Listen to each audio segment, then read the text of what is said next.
Salam, selamat pagi Bapak dan Ibu dan saudara-saudara yang dikasihi oleh Tuhan kita Yesus Kristus.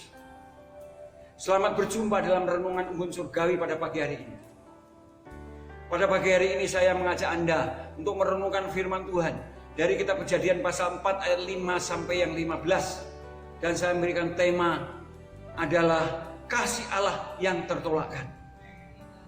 Sebenarnya ini kasih Allah kepada Kain. Walaupun Kain itu hatinya panas karena persembahannya tidak diterima oleh Tuhan dan membunuh adiknya Habil, adiknya yang bernama Habil, tapi Allah itu tetap mengasihi. Buktinya apa? Dia datang dan mau bicara. Coba saudara, ketika di dalam ayat 5 dikatakan hati Kain itu menjadi sangat panas karena persembahannya tidak diterima oleh Tuhan, sedang persembahan adiknya diterima, maka Allah datang. Ayat 6 dikatakan, firman Tuhan kepada Kain, Allah datang berbicara kepada Kain. Mengapa hatimu panas dan mukamu muram? Lalu ayat yang ke-7, Allah memperingatkan kepada Kain. Kalau Kain itu berbuat baik pasti tidak panas hatinya, tidak muram.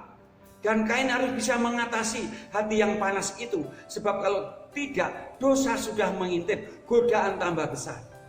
Sudah diperingatkan supaya ia berkuasa atas itu semua. Tetapi Kain rupanya tidak dapat menahan panas hatinya itu, saudara. Tidak dapat mengatasinya sehingga dia membunuh adiknya Habil itu.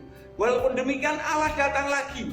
Itulah sebabnya ayat 8 cerita bagaimana Kain membunuh adiknya. Kemudian ayat 9 Allah datang lagi.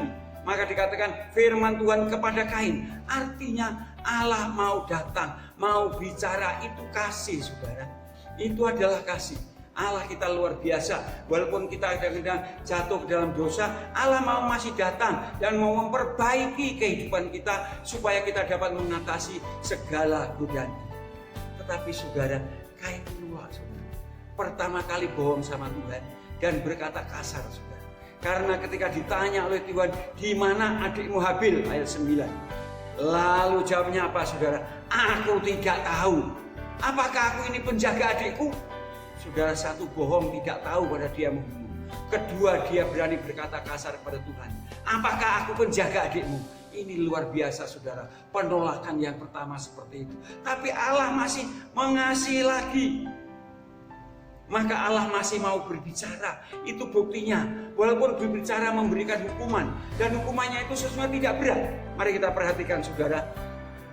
Hukuman yang tidak berat itu ditafsirkan berat oleh Kain. Allah berkata begini. Maka sekarang terkutuklah engkau, terbuang jauh dari tanah yang mengangangkan mulutnya untuk menerima darah adikmu itu dari tanganmu. Apabila engkau mengusahakan tanah ini, maka tanah itu tidak akan memberikan hasil sepenuhnya lagi kepadamu. Engkau akan menjadi seorang pelarian dan pengembara di bumi. Ada 3 hukumannya. 1, dijauhkan dari tanah yang mengangkat darah. Sebenarnya itulah kasih yang sangat dalam. Karena Allah tidak mau membalaskan darah Habil itu kepada Kain. Maka dijauhkan dari tanah itu. Yang kedua, kalau dia mengerjakan tanah, tidak akan memiliki hasil yang sebanyak dulu. Karena sudah terkutuk tanah itu oleh karena dosanya. Tapi tetap ada hasil untuk hidup dia. Dan kemudian dia hanya menjadi seorang yang pindah-pindah tempat. Sebagai pelarian, pindah-pindah tempat. Seperti dikatakan dalam ayat yang 12 bagian akhir itu menjadi seorang pelarian dan pengembara. Menjadi pengembara di bumi saja. Tapi apa kata Kain?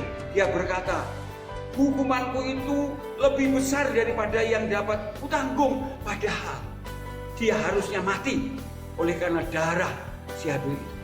Dia hanya suruh meninggalkan tanah yang siap untuk memberi balasan itu. Supaya berjauh ke sana. Supaya tidak dapat pembalasan. Yaitu dibunuh oleh karena membunuh Habil.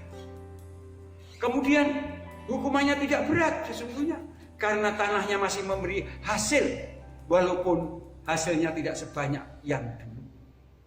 Dia hanya menjadi orang yang berpindah-pindah. Tetapi apa kata dia? Hukumanku itu sangat berat. Lebih berat daripada apa yang kulakukan. Ini terlalu berat tanggunganku. Inilah saudara, keluhan tidak mengerti kasih Allah itu. Kemudian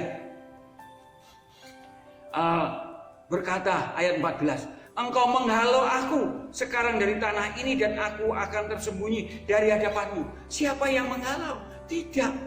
Tapi dia berkata menghalau, mengusir. Dan juga mengusir dari hadapan Tuhan. Padahal tidak. Bahkan kemudian Kain khawatir sekali akan dibunuh oleh seseorang. Maka dia berkata, seorang pelarian dan pengembara di bumi, maka barang siapa yang bertemu dengan aku, tentulah akan membunuh aku. Inilah dosa saudara, khawatir. Tapi Allah masih mengasihi Kain. Dia berkata, tidak, aku tidak akan sekali-kali membiarkan kamu dibunuh oleh seseorang, tapi aku akan memberi tanda kepadamu. Dan kalau ada orang yang akan membunuh kamu, maka aku akan balaskan 7 kali lipat. Tapi Kain tetap menolak kasih Allah ini yang berkali-kali mengasihi. Maka ayat 16 dikatakan, lalu Kain pergi dari hadapan Tuhan. Bapak Ibu Saudara yang kasih Tuhan, saya dan saudara ada kalanya juga jatuh ke dalam dosa. Tapi Allah tetap mengasihi saya dan saudara. Memang Allah memberi hukuman saudara, tapi Tuhan berkata, hukuman itu tidak melebihi kekuatanmu. Karena Allah setia dan adil, dan Ia akan membuka jalan keluar. Luar biasa saudara. Oleh sebab itu cepat datang kepada Tuhan. Minta ampun kepada Tuhan. Tidak usah berdalih kepada Tuhan. Jujur ngakui dosanya. Maka Tuhan akan mengampuni dosa kita. Karena barang siapa yang datang kepada Tuhan, walau mengakui dosa-dosanya, walaupun itu merah seperti darah, akan menjadi putih seperti bulu kesumba. Walaupun itu merah seperti kain kirmizi, akan menjadi putih seperti bulu domba. Kata Allah kepada Nabi Yesaya yang disampaikan kepada umat Allah. Oleh sebab itu saudara, marilah kita bersyukur kepada Tuhan.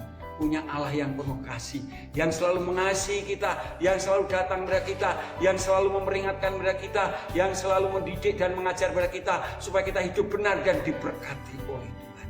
Bersyukurlah kepada Tuhan, bersyukurlah kepada Tuhan. Janganlah berdalih, tetapi terus teranglah kepada Tuhan.